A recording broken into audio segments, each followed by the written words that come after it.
Welcome to Vulgar History, a feminist women's history comedy podcast. My name is Anne Foster, and today we are going to be revisiting a classic episode. March is Women's History Month, and I think it's, I'm always here for women's rights, women's wrongs, the go girl, yes stories, but also the stories that are kind of like, oh God, what? And today is kind of like an oh God, what type saga, which, when we're talking about women in history, sometimes we talk about like people who overcame great odds, people who succeeded despite so many things being stacked against them. But there are also stories in women's history, when you look at it, of people who could not overcome those odds, where the situation was just set up for them to fail. And people like today's heroine, Juana of Castile, she fought so hard, but just so much was against her. And I think it's important to remember that it can be easy to, when you're thinking about women's history, think about like all these like the people who you get, like the fridge magnets or like the t-shirts about the like, weird, the witches they couldn't kill or whatever. It's like, yeah, but also a lot of women have had shitty experiences due to the patriarchy and all of the shitty things that are in the world still.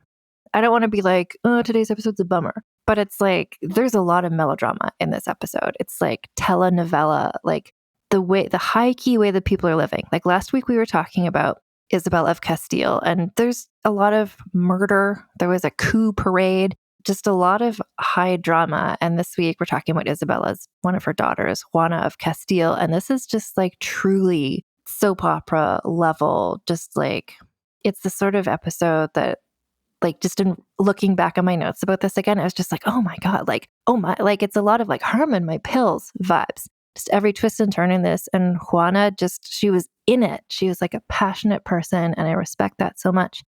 And you know what? I don't know. It's Women's History Month, so like happy Women's History Month, but also just like, I don't know, like it's Women's History Month. And this is the sort of stuff that a lot of women in history have dealt with and are still dealing with. And I think it's good to have like chat about it every now and then and just share our exasperation sometimes. I do think that this is an episode. The twists and turns, I think, make it enjoyable, even as this story is unrelentingly not great for our heroine, but she never gave up.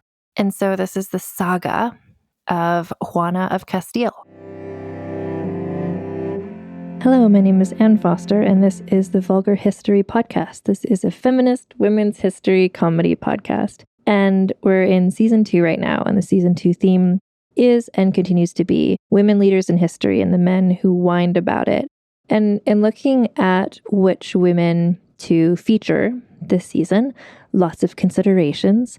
And I caught myself making the optimistic and misguided effort of seeing this as some sort of thing where it's like, things were kind of shitty, like they weren't, Cleopatra, Agrippina, like they faced some blowback.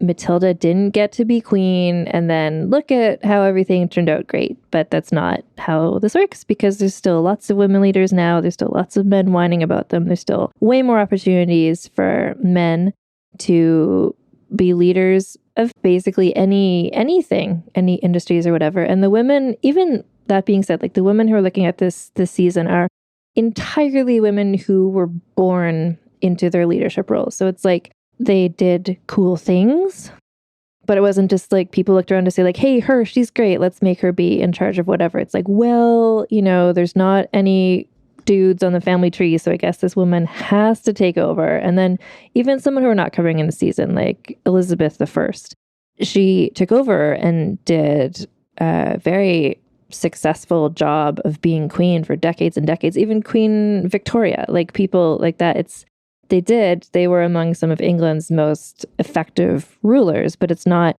what they didn't make the patriarchal society necessarily think like, oh wow, Elizabeth I was a great queen. Let's make women be the heads of guilds. Let's make women be judges or lawyers or whatever. It's like, no, they just kind of got in there because the family tree meant there was like literally no one else who could do it.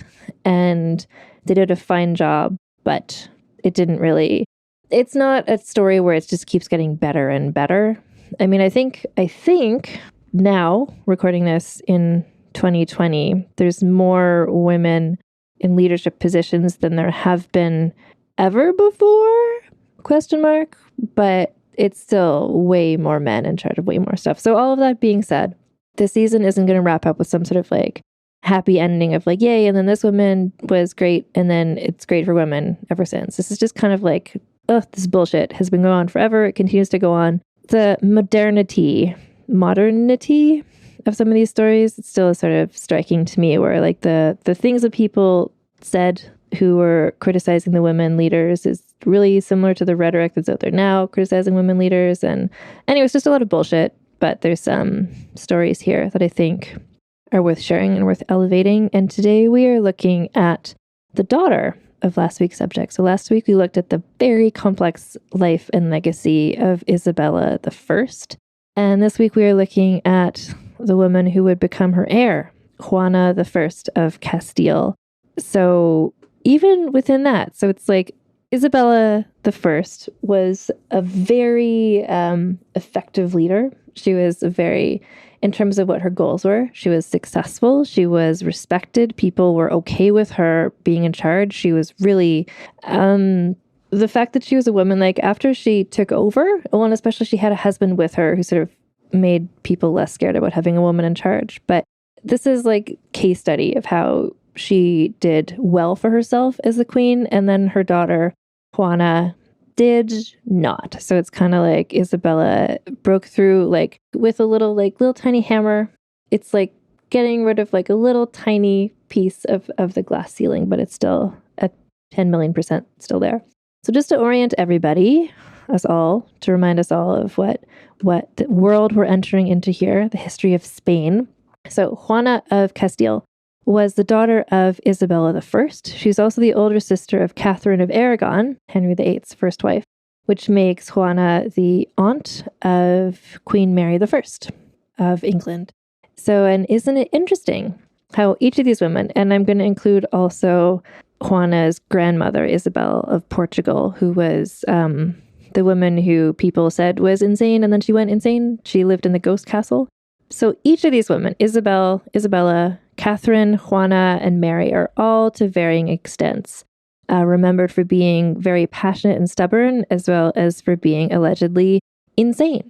And they're also all women with a larger amount of power than usual for the era, which meant that they were seen as threats and or pawns by the ambitious men who surrounded them. So isn't it interesting that they were so often described as being hysterical and insane, when that's just sort of the main argument. Men had to try and get them out of the way so they could do the man things they wanted to do.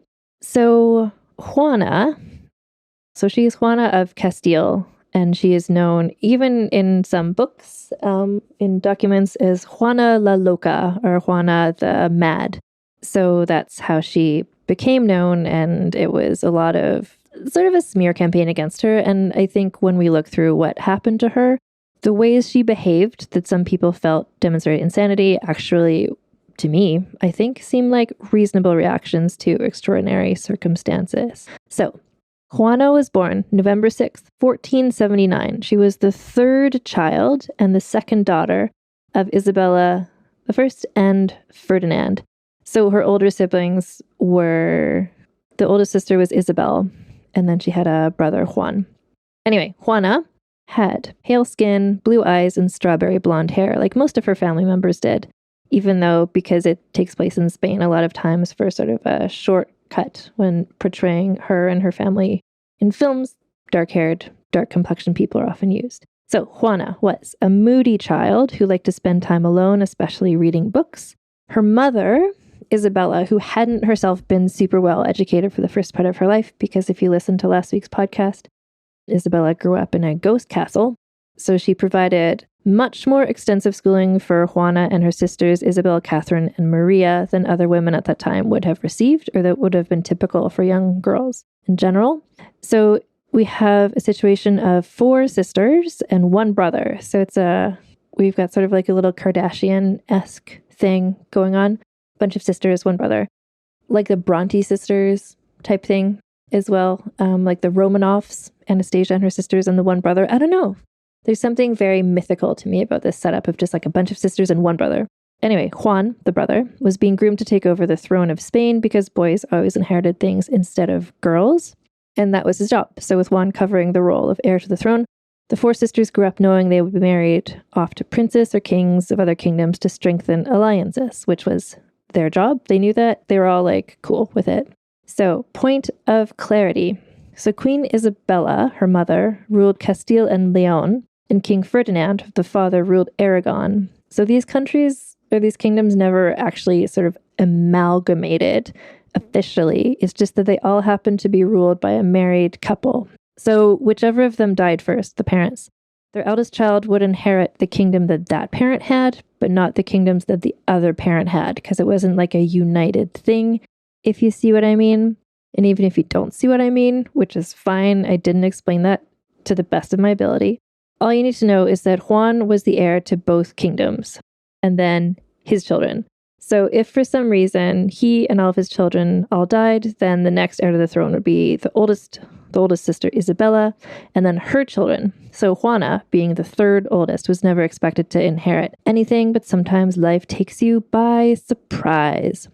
Juana was an excellent student and became fluent in numerous languages, including French, Latin, Castilian, and Catalan. She was also a skilled musician and was extremely knowledgeable about history, politics, and the arts, and was also skilled at hunting and riding, because Isabella was making sure her children were like the most best accomplished people ever, because it was a situation where the sort of Catholicism, Christianity that was going on then was sort of like, if you demonstrate that you're really good and proficient and smart and wonderful, then everyone around you assumes that's because God prefers you. So you kind of cultivate those traits so people know that God prefers you, but also that like demonstrates that God does prefer you. So Juana was not known to be as extremely pious as her mother or her other sisters. Especially Isabel, her older sister, was super, super, super pious and religious. But the four sisters were all exemplary models of the type of femininity that their mother advocated for. Well-read, talented in just about every conceivable way, devoted to their faith, and expected to be subservient to the men in their lives. So that was it was sort of like, this is what I'm telling you to do, but what they were witnessing was their mother being this one-woman powerhouse who bulldozed her way through life and was able to wield power on her own terms. So they were kind of seeing that also, even as they're being taught to be like subservient and quiet and whatever. So from what is left of Juana's writings, there are hints that she was also witty, and again, that she didn't take religion quite as seriously as the rest of her family. But really, who could? As we talked about last time, Queen Isabella had sort of a performative and violent way of proving her religious devotion, e.g., the Spanish Inquisition, genocides, that sort of stuff. So there are some reports that are probably wrong, but there are rumors that Isabella might have tortured Juana for not being religious enough, but that's never been verified, and I don't think she did. So by 1496, Juana, 17 years old, and her family arranged her betrothal to the 18-year-old guy named Philip of Flanders. Philip was known as Philip the Handsome, but frankly, if you Google that, I find that name debatable. But I think the name, like the translation of it, could also mean Philip the Fair, which means he had light complexion and light eyes as well. But either way, his pedigree was just perfect for a marriage to Juana. His father was Maximilian I, the Holy Roman Emperor, and he was from the Habsburg family. So the Habsburgs are this dynasty of German princes who existed through many centuries of European history. And I'm sure this will come up in the podcast as well, because this comes up in my research all the time. Just like goddamn Habsburgs pop up in like every person I ever researched. They're always there. Oh, they were around last season. Elizabeth Bathory, the Habsburgs, I think, were her enemies there. It's just like they always pop up and they're always the enemies of whoever I'm researching. It's just like to the point that I feel like they are my personal nemesis. But anyway, and guess what? Philip the Handsome is awful. So spoiler, Habsburg villain yet again. So the connection of marrying Juana to Philip was this connection between these two wildly, like the preeminent, most powerful families in Western Europe. And coincidentally, both his family and Juana's families all hated the French. So this meant that the countries could kind of join up and go to war against the French. on the positive side of things, Philip wasn't like 5,000 years older than her. They were all like similarly aged. He was allegedly good looking. So, okay. Juana left Castile in August 1496 to Flanders to go and be with Philip. Their wedding ceremony was held that October, and the pair was apparently so physically attracted to each other upon their first meeting that Philip insisted they get married right away and not wait because he just wanted to seal the deal with her. She was really into him.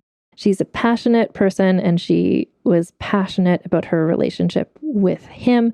How did he feel? Spoiler, not the same. So from the beginning, the relationship was, so this passion, which at first was like that they just couldn't wait to get married and have sex with each other. But that passion was not always positive or productive. Juana was completely and entirely in love with Philip. But Philip, because every man in every episode of this podcast is always the worst, was a philanderer, cheated on her basically constantly. Part of the quote-unquote evidence of Juana's quote-unquote madness is the way that she would freak out when she found out about his infidelities. She would go into, like, she would scream at him and, like, rage fits, which I don't consider madness. I consider this reasonable behavior of a really smart, really accomplished, really beautiful woman who is also really sensitive, really passionate, and whose husband is treating her like garbage, and who was raised by Isabella the First. She wasn't going to sit around and be subservient as she was like maybe taught, but she saw what Isabella did and what Isabella was like. So she's like fighting back. She's like, how dare you treat me like this? Like, I am literally a princess. Oh, you're the worst. So she was also effectively pregnant all the time. Juana gave birth to 6 children over 10 years. So there's a lot of like hormonal brain things happening here as well, where she's pregnant all the time. Her husband is being awful. So her behavior at this point, if we're just being like, is this insanity? I think like, no, rational behavior. She had also gone through a lot of death in a very short period of time, which would also affect her emotions, like on top of the whole like being pregnant for 10 years thing. So between 1497 and 1500, the deaths of people in her family were, so her older brother Juan died, then his widow suffered a stillbirth. So he was dead. He had left no heir. So that meant that the heir to everything was now Juana's older sister, Isabel.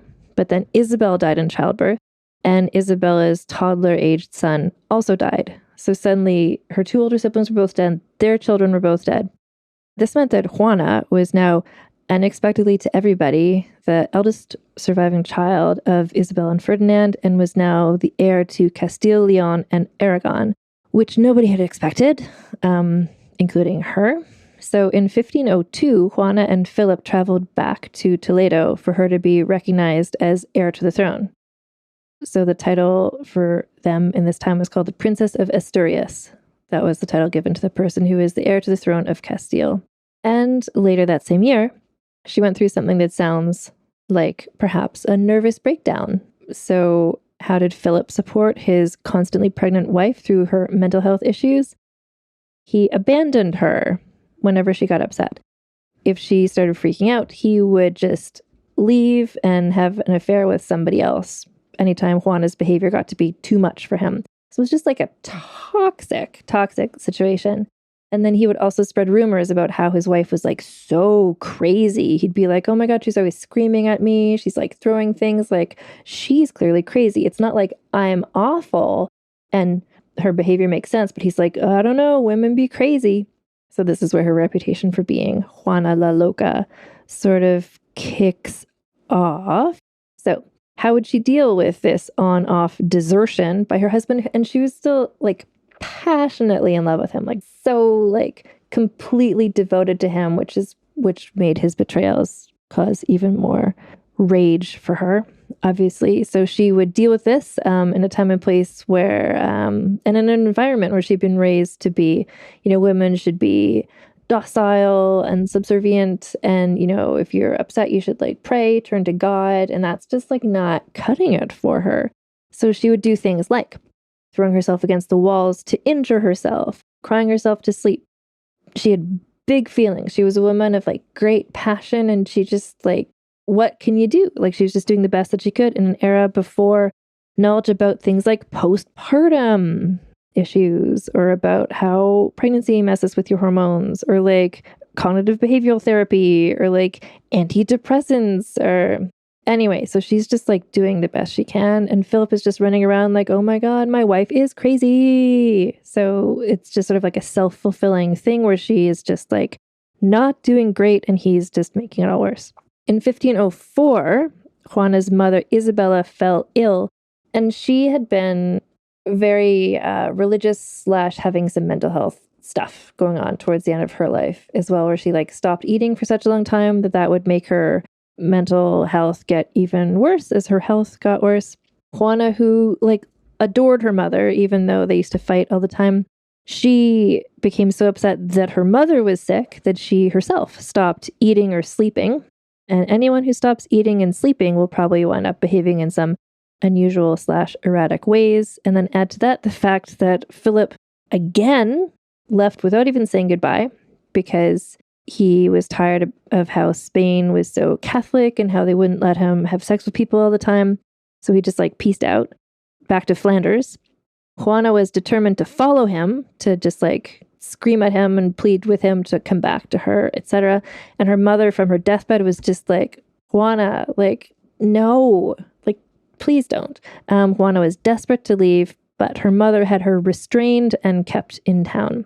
And the reason why Isabella, even like literally on her deathbed, like having her own mental health issues, was so determined to not let Juana chase after her awful husband, was because Juana was super pregnant at this time. Because remember, she was constantly pregnant. Traveling would be dangerous for her because it's like the 15th century and pregnancy was dangerous enough, basically. So she freaked out completely at being like restrained and separated from Philip. So she continued to not eat or sleep, which, like, on top of being pregnant and having already been pregnant lots and postpartum and everything, she started to wander around babbling incoherently, which of course she did with all that going on physically, emotionally in her body. Like, if you're a young woman, and she's still young at this point, she's like in her early 20s, who had been consistently pregnant for, at this point, 8 years, whose mother was on her deathbed, like whose mother had like caused her own deathbed by like starving herself to death, who lived in a time when nobody understood psychology, whose husband was treating her worse than garbage. She had not been eating or sleeping for a while. Like, yeah, guess what? Like, wander around babbling incoherently, like, do whatever you need to do. So after she gave birth to this child, Juana pleaded with her parents to let her chase after Philip. They forbade her from leaving again. And then Juana ran away. So only half-dressed, which I'm not sure what that means in this instance, because when you say half-dressed, you're like, oh my God, was she topless? But I think it's like people had, you know, the inside under chemise, and then like, you know, you have your like skirts and your skirts and your like lace up things. So it's like when she ran away only half dressed, it could mean like some of her laces weren't like tightened all the way or whatever, but basically not the way that a royal person should be behaving according to customs. She threw herself against the front gates of the castle because they, like, her parents had told the guards to not let her leave. She screamed, so throwing herself against the front gates, screaming until she exhausted herself, and eventually she was brought inside to rest after presumably passing out, I guess. And it wasn't until a year later, so like after that baby was 1 year old, that she was finally granted permission to leave. So finally, she gets to go back to Flanders to, like, God, like, I don't know, did she think it was going to work out? Like, oh my God, Juana, just like, ugh. So she went back. Guess what? Philip wasn't just there, like, excited to see her, but he was literally in the arms of one of his mistresses. So with the rage-filled passion of someone who's been traveling by boats and carriages in the 15th century while dealing with like 9 years worth of postpartum issues, like, and she also was passing through, like, to get there, she had to go through a war zone / people dying of the plague. So yeah, she had some pent-up anger at this point. So she confronted her rival with scissors. Don't worry. Well, okay, worry a bit. She confronted her rival with scissors and first cut off the rival's hair, and then allegedly stabbed her rival in the face with the scissors. And so at this point, her actions are maybe like a little beyond like, oh, she's a little stressed out. But At the same time, Philip had been gaslighting and toying with her for like years and years and years and years, to the point that this sort of thing feels unavoidable. And also, like everything I just said 30 seconds ago, like she was desperate to be with him for like a year and a half. She finally gets there and he's like literally in the arms of a mistress. There's like, maybe, there just shouldn't have been scissors in the room. So stabbing the mistress, guess what? Didn't make Philip love her anymore. So she turned to local witches for love potions, which is just like, if you look at her mom, even her sister Katherine of Aragon, her niece Mary I, like they were all like so Catholic and so religious, and they in their time of need would turn to stuff like, like praying, fasting, like wearing uncomfortable shirts made of rope or whatever. Like they were not going to witches. Like Juana had her own point of view here. But then guess what? Philip found out that she had gone to a witch, and he was like, oh my God, you'll never guess what my crazy wife did. My crazy wife went to a witch.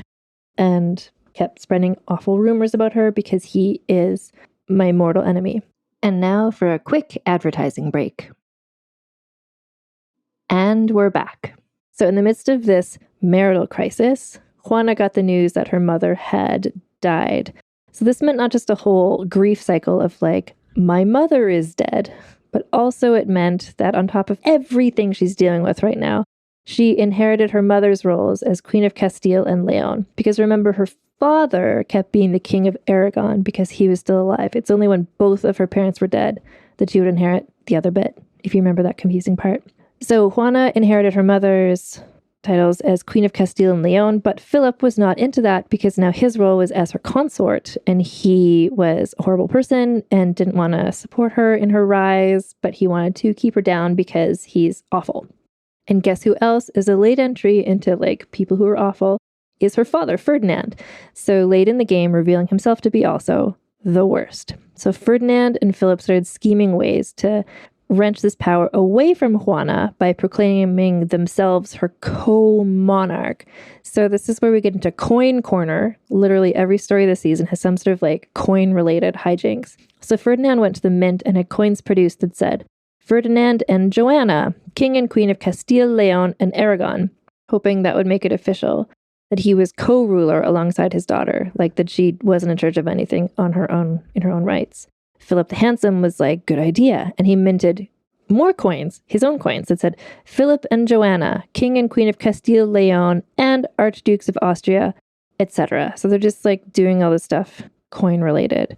In the meantime, Juana was doing her best to just like wake up every day and like live in the world when her life is a walking nightmare, because she is, guess what, pregnant again, having more babies and just getting worse and worse. Postpartum related issues, I think, kind of clearly is what's going on here.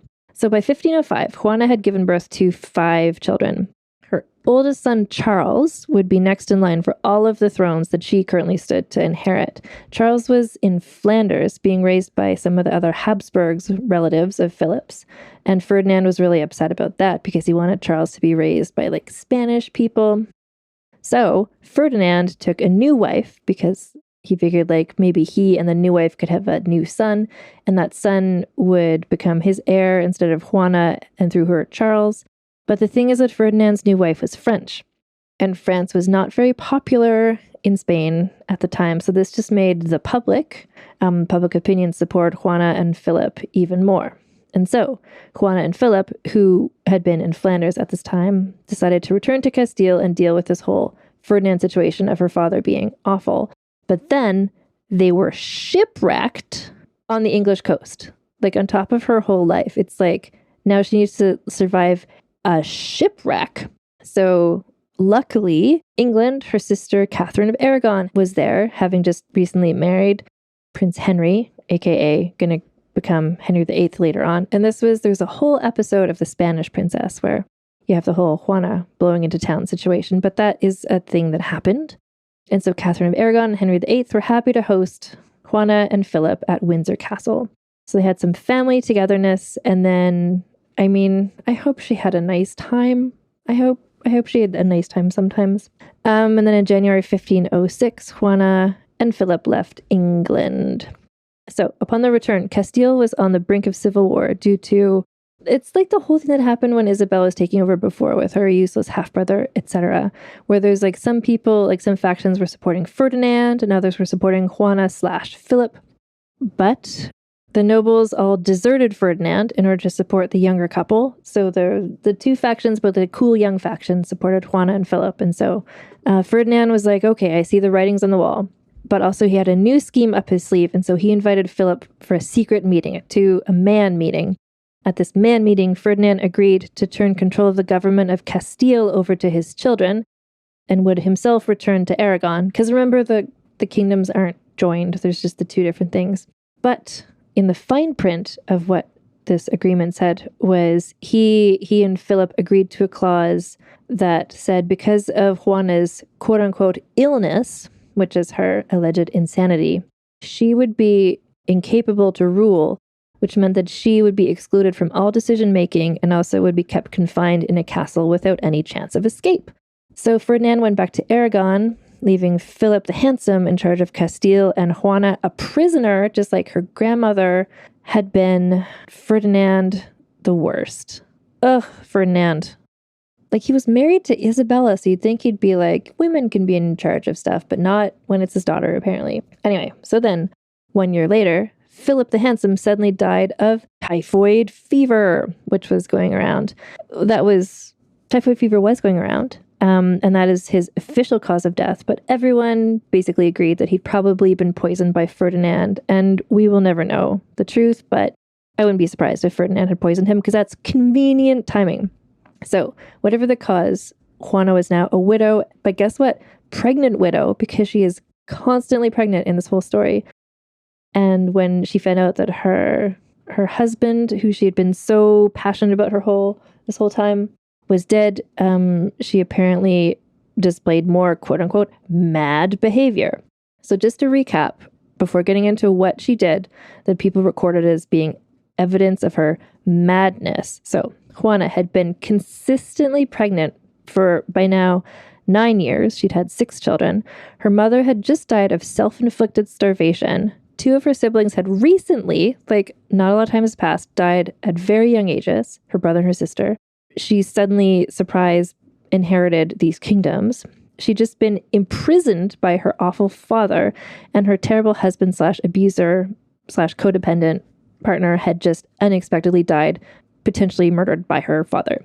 So there's a lot of hormones and chemicals coursing through her body.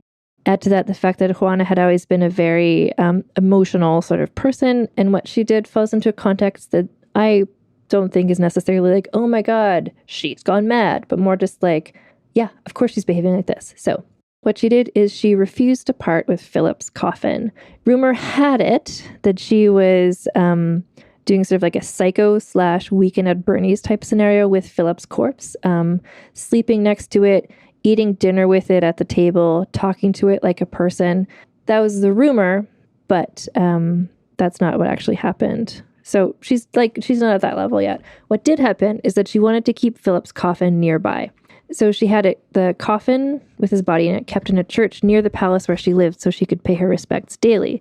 When she traveled, she had the coffin brought along with her, which is like not what everyone would do, but not insane.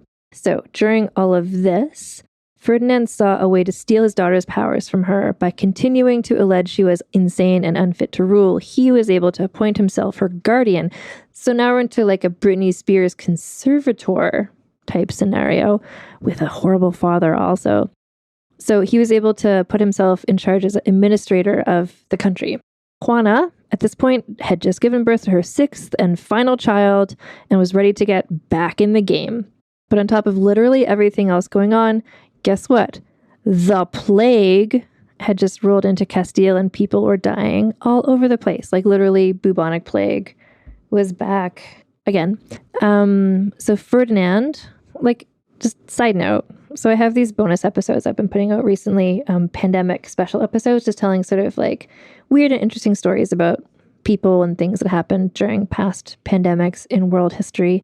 And what I find interesting is that even in a time, well, like centuries before the whole thing about like hand washing and like germ theory was developed. Like people just kind of knew like if there was a place that had plague in it, you just knew to like stay away from it. So the plague was in Castile. That is where she was.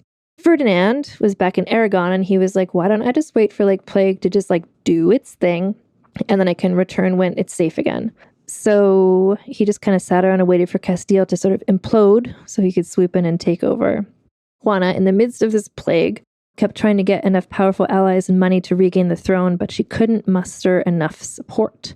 Her asshole father then swanned into town in 1507, coincidentally at the same time that the plague had sort of like plateaued and stopped being quite so much of an issue. And so he just happened to come back in town when the plague was already better, and everyone conflated the two things to be like, oh my God, like he came back, the plague went away. That must mean he is who the king is supposed to be. And so then he used all his decades worth of slimy, gross, awful experience to metaphorically stomp all over Juana and steal the throne of Castile for himself. So again, remember, he had always been the king of Aragon, but it was Isabella who had been the monarch of Castile. So Juana refused to sign the paperwork that removed her royal powers and issued an official statement saying basically, this is some bullshit. But Ferdinand was way more powerful than her. He had all these allies. And she became, again, a queen in name only. So on top of making all the ruling decisions, Ferdinand also had all of Juana's loyal servants fired, replacing them with a smaller staff of people loyal to just him, and ordered her to be confined to the royal monastery/convent of Santa Clara in Tordesillas, Castile. So all of her children, she had 6 children, remember, were left in Flanders. So she was off in this convent. Her 6 children were left in Flanders to be raised by Philip's sister, Margaret of Austria, except for one. So her youngest daughter, whose name was Katherine, Juana refused to be parted from baby Katherine, and so her young daughter remained to be raised in the convent, which is like a weird history repeating thing, because that's not unlike how Juana's mother, Isabella, had been raised in a convent with her allegedly insane mother. So okay. So good news for Juana was that her father's second marriage had failed to produce, remember he married the French person? So his second marriage, where he had hoped to have a new son who could replace her, the second marriage had failed to produce a new heir who would supplant her in the line of succession. So the position of heir to the throne of Castile and Aragon when Ferdinand died would be, because Juana was officially insane, would be her oldest son, Charles, who's back in Flanders. But, so while Charles was back in Flanders being raised to be her heir by the Habsburgs, Juana's second son, whose name was Ferdinand, had been born and raised in Castile because he was the one who was born when she was like trapped there and not allowed to leave. So Ferdinand, her dad, preferred baby Ferdinand to be his heir because he was closer to him and he knew him better, and also because he wasn't being raised by Habsburgs in Flanders.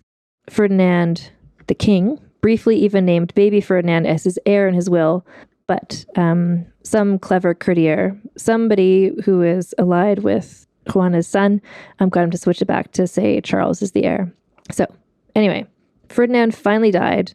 Good goddamn riddance. And Charles was back in Flanders and not able to take over right away.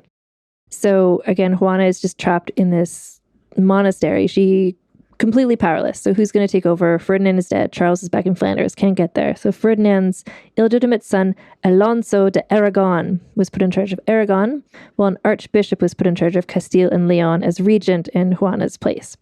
So just so we're all keeping track, Juana was very much alive, being kept trapped in a castle/monastery due to her alleged madness. She could have taken over ruling both kingdoms upon her father's death, but she was not allowed to. So, in 1517, her son Charles, who is now 17 years old, arrived in Asturias to take on his role as king. He and his sister Eleanor, so Juana's one of her other daughters, met with their mother for the first time in, I'm going to guess, 15 years. They acquired from her permission that Charles would be officially her co-ruler, because she was allegedly insane, but she's still technically the heir. But she agreed that he could be the co-ruler with her of Castile, Leon, and Aragon. And at this point, he could have released her and have her be his like true co-monarch, but he did not do that. But her daughter Eleanor, who I like the sounds of, arranged things in the castle/prison to make it more comfortable and homey for Juana's comfort. So good job, Eleanor. Daughters were good people, I think. So Charles was not a popular king in Spain because of his Habsburg roots and the fact that he had been raised in Flanders. There was a revolt in 1520 against him, during which rebel leaders turned to Juana for support to remove him from the throne. They were saying, so it's like they don't like him. So it's like, well, if we get rid of him, like, who can we support? So it's not like they wanted her to be queen. It's just they wanted him to not be king.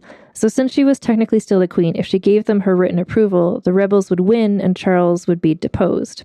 So Charles sent a delegation of his own supporters to his mom to try and get to her first to have her put in writing that she didn't approve of the rebels. And Juana was like, not sure what I'm going to do. Looks like I have all of the power now. And she sort of like took so long to agree which side she's going to support that the rebels were able to storm into town and officially request her support. Eventually, she decided against signing the document. So she supported her son's reign and in an attempt to bring peace to the land. So she actually got to do something significant there. Meanwhile, she was showing more signs of mental instability, which is like, of course she did, if this is like the way that she's been treated and what life has done to her so far. So she grew paranoid that some of the nuns who were caring for her were trying to kill her, which frankly was entirely possible. People were being poisoned all over the place, and there's probably lots of people who wanted to kill her. Apparently, as her condition, like her mental health deteriorated, she required assistance with most parts of her day, including eating, bathing, changing her clothes, and speaking and sleeping. Her son Charles instructed her caretakers not to let her see or speak to anyone. So I don't know if that's because he didn't want her to be scheming or if he didn't want anyone to see what condition she was in or what. But so she was completely isolated, not able to talk to anyone. Some historians' reign suggested maybe she might have had bipolar disorder. She might have had a severe case of depression. She might have had schizophrenia, maybe comorbidity, all of those things all at the same time. Personally, I think all of those things are entirely possible, but like her grandmother, I think a lot of this can be traced back to the hormone fluctuations of 6 pregnancies combined with undiagnosed and untreated postpartum disorder, combined with just what her personality was like, where she just felt things so deeply, combined with her ongoing sort of issues with not eating and not sleeping, the effect of Philip's toxic, awful abuse on her, the way that her father kept gaslighting her that she was crazy. If that's all happening to you and you start having symptoms, like, is it madness? If she just sort of like shuts down emotionally, psychologically, and becomes sort of catatonic? Or is it sort of like a self-fulfilling cycle of like people claim she's mad and treat her like she's mad, and eventually she just like becomes mad. She just leans into it. So the story does not have a happy ending, as one might by this point expect. So Juana of Castile passed away aged 75 on April 12th, 1555, having spent 46 years in captivity. 46 years. Her tomb is in the Royal Chapel of Granada alongside her parents, which sucks because they were awful to her, but she loved them, I guess. She's also next to Philip, which is just like, she loved him, I guess. And she's also buried next to her older sister Isabella's young son, Miguel. So she herself is remembered as Juana La Loca, the Mad Queen, but her legacy, like to history, is through her 6 children. So check it out.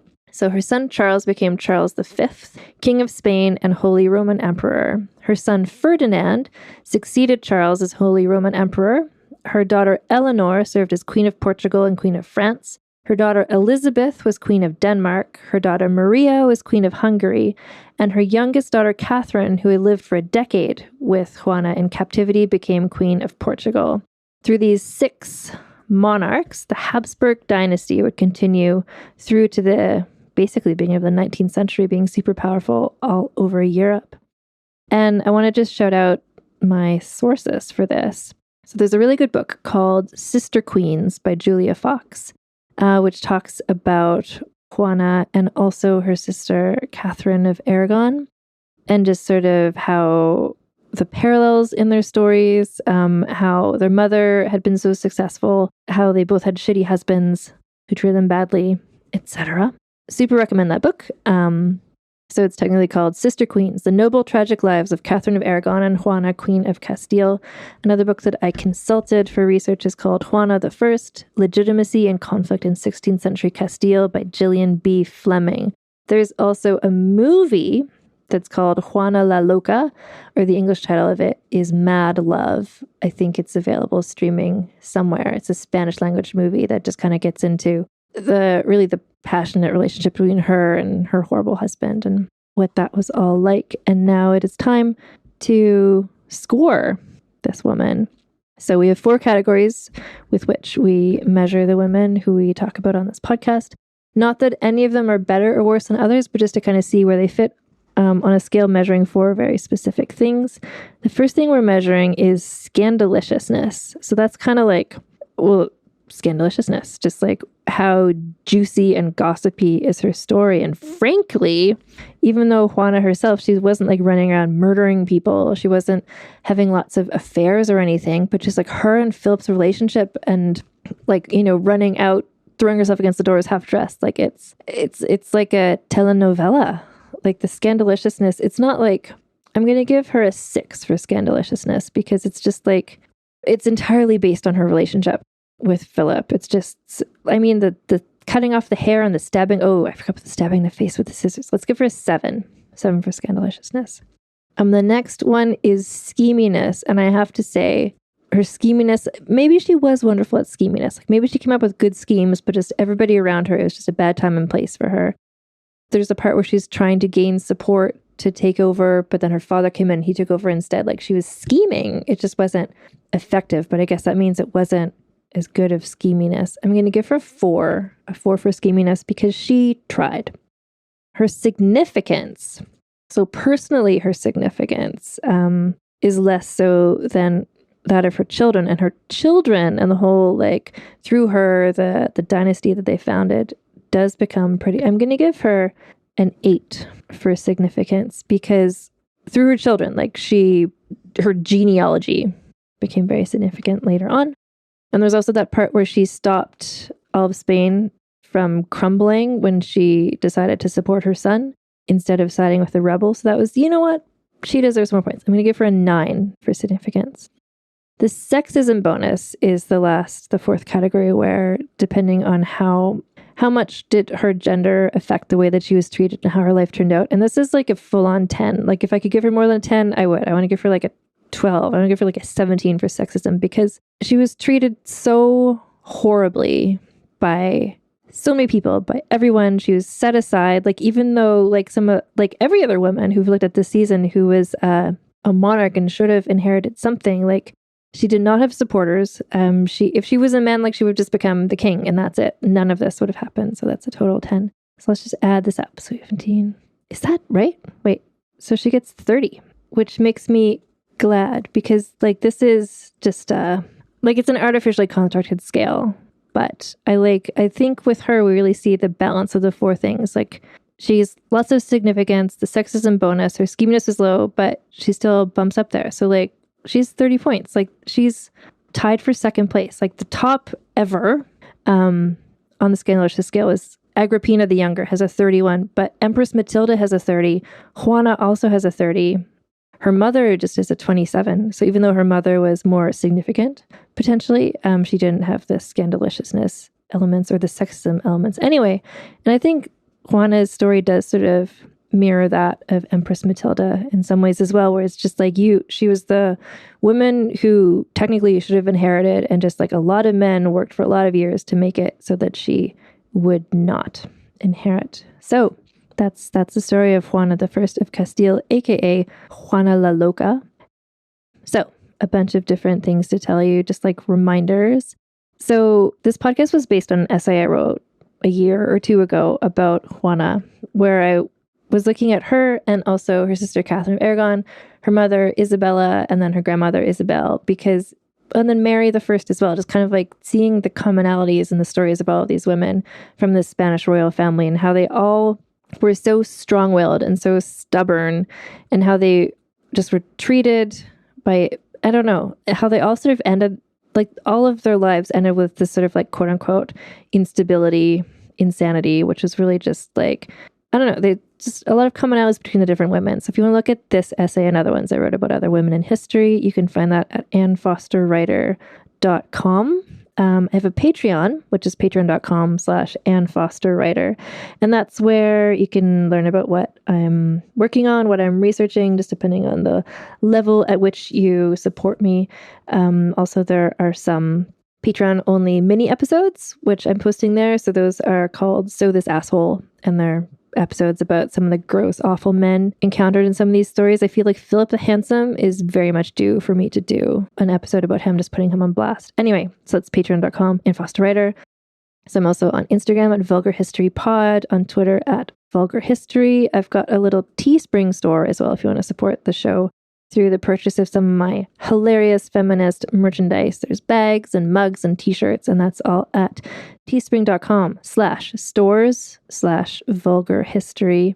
And then also, if you feel like sending me a message, you can at vulgarhistorypod@gmail.com. Lately, I'm very into bookshop.org, which is an online bookshop that supports local bookstores near you. I have a list up there. So Vulgar History recommends. So I'm putting a list up there of the books that I've used for research for different podcast episodes, other historical books that I really enjoy, that I find really interesting. So for this one, like the Sister Queens is up there if you want to read more about Juana and Katherine of Aragon and kind of their whole situation. Other books I have there, just feminist history and other history books that I recommend. So you can find that. The link will be in the show notes, but also it's at bookshop.org/lists/vulgar history recommends. And there's dashes in between all of those things. But all those, everything I just mentioned, they're all linked to each other. So you can pretty easily, if you find one thing, you'll find all the other things. And I mentioned midway through this podcast too, that I've been recording these other mini episodes that are not Patreon only. Those are available for everybody. The pandemic super specials. So just talking about some interesting pandemic related stories from different time periods. So you can find those if you're subscribed to this podcast, wherever you're subscribed to this podcast. And I guess that's everything. Next week, I think, is going to be the season finale for the season about women leaders in history and the men who whined about it. So stay tuned for that. Be well, stay safe, and I'll talk to you all next time.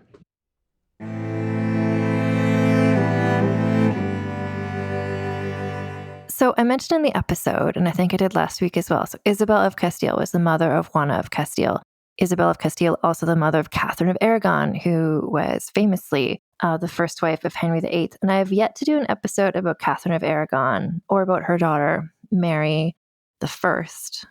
But it is so interesting to me how their stories all follow sort of a similar trajectory of just like a really passionate, very intelligent, very well-educated woman who just people, it's the Taylor Swift thing, right? Like every time you call me crazy, I get more crazy is the vibe of this whole lineage of women. I don't know. It reminds me, as so many things do, of the Sweet Valley Sagas, the books from the 90s about the ancestors of Jessica and Elizabeth Wakefield, the Sweet Valley High twins, where it's just like the same sort of events just keep recurring. And we see that a lot. We see that a lot in monarchies, in dynasties and families, where it's just like the same patterns keep repeating. Anyway, I'm glad that I had the opportunity to reshare this episode. Our friends Katie and Nathan at Queen's Podcast also did an episode about Juana of Castile, and I love that Katie semi-regularly posts a picture of Philip the Handsome and just like being like, really? Really? Like, what were the standards of this time? Like, really? God, that fucking guy. Anyway, I'm Anne Foster. This is the Vulgar History Podcast.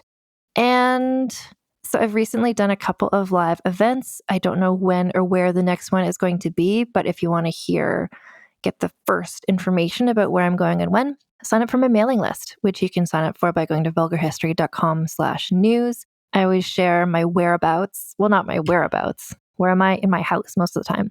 But when I'm traveling, I share that news there and where the live events are going to be. And as we're getting closer to the publication next year of my book, Rebel of the Regency, I'll have more and more updates to share with you. So that's an email you get once per month with just like the high-level highlights of what you need to know about me and what I'm doing. Vulgar History News, Anne Foster News. So yeah, you can sign up for those updates at vulgarhistory.com/news. And when you go to sign up, one of the questions I ask is, and you don't have to answer it, but I appreciate those people who do, is what is your nearest large city? Because that helps me kind of know where you are. So I know if I am going to plan some book events, where are the Tits Out Brigade, most focused? What are the areas? So I'm also on Substack. You can subscribe to my essays there at vulgarhistory.substack.com. I have posted there about Juana of Castile, or I'm about to. I know I've edited those essays. I just figure if they posted or not about Isabella and also Juana. Every other week I post an essay there about a woman from history, as well as some updates from Rebel of the Regency, my book. You can also support this podcast on Patreon at patreon.com/AnnFosterWriter, where you can join for free. And when you join for free, you basically just get a little update when I have things to share there. So it's the sort of stuff that in the past, before the algorithm overlords all got so rotted, I would share on Instagram or other places. And I am still on Instagram and other places, but if you want to make sure you get these updates from me of just like interesting articles I read, or like book recommendations, or polls about the show, or just like if you want to chat with other Tits Out Brigade members, that's all happening on Patreon at the free level. So again, go to patreon.com/AnnFosterWriter. If you pledge $1 or more a month, you get all of that, as well as early ad-free access to all episodes, as well as ad-free access to previous episodes. And if you pledge $5 a month, you get all of that, plus also bonus episodes. So things like Vulgar Piece Theater, where I talk about costume dramas with Alison Epstein and Lana Witt Johnson. The After Show, where sometimes a guest and I get to talking, and we just take our off-topic conversation there. And also So This Asshole, where I talk about awful men from history. And I'm pretty sure I've done one about Philip the Handsome. If not, I have talked about some of the other shitty people from this story that we listened to today, which was full of so many shitty men. And also, if you join my Patreon at the $5 or more a month level, you get access to our Discord, which is just like, honestly, a big group chat where we just hang out and have a nice time. And I'm there all the time. And I love answering questions and seeing what you're all up to. And honestly, that's where I get ideas for new episodes from there. Sometimes articles are shared there that I'll then go share on the Patreon because people bring it to my attention. It's just a nice time. We also work with our brand partner, Common Era Jewelry, which is a small business, women-owned business that makes beautiful jewelry inspired by history. So that means that there's rings, there's necklaces with people on them from classical mythology, like Persephone, Pandora, Medusa. Leda and the Swan is one of their designs. Aphrodite, Artemis, Athena, as well as portraits, images of real people from history like Hatshepsut, Boudica, Livia, Olga of Kiev, Cleopatra, Sappho, Agrippina, and Anne Boleyn, as well as the Esoterica collection, which are kind of reimaginings of some jewelry designs that have been found in archaeological digs in places like Pompeii. So that includes things like the fertility pendant, which is inspired by amulets worn in ancient Egypt, Greece, and Rome, providing the wearer a sense of agency and empowerment, helping them reclaim some control over their own fates.